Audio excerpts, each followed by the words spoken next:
Kay. Speaker, I'm pleased to speak on the Governor-General Bill. Firstly, can I just acknowledge the previous speaker, David Parker, and just really reiterate that it's very important, given that this is of such a high office, that we have transparency in this area. So I am. We're here because the Law Commission made a number of recommendations in this area, of which the Select Committee in this bill has picked up.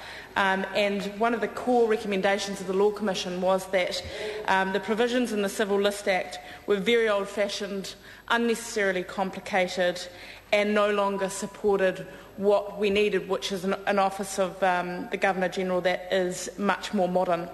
So there are really two main provisions that I want to touch on in Part 1 that really do focus on greater transparency.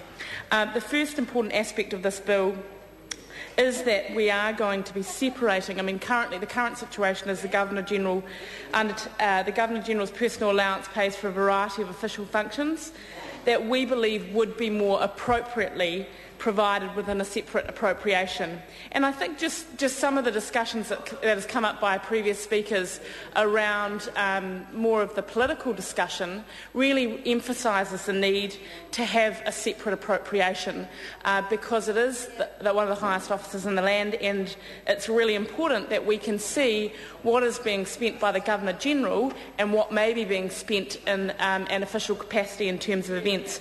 So a key part of Part 1 is about separating that appropriation out. The second, which has been mentioned by a number of speakers, is around the fact that at present there is an exemption for the Governor-General's salary from income tax. Now, we know that the Queen started paying income tax in 1993. We also know that the Australian Governor-General and state governors have paid income tax since 2001.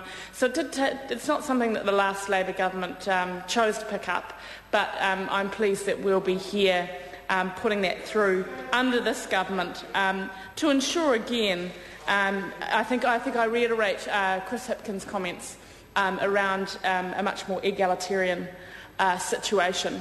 So I think there are those two key provisions in the bill. There are obviously also other provisions around annuity, but really I just want to make a couple of final comments to say I do believe that the current Governor-General is doing a fantastic job.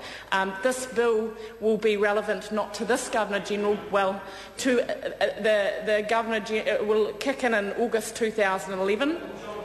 And I think we can be proud in our country that we have had a really diverse range of people who have held office in this country. And I think, they've come from a variety of professions.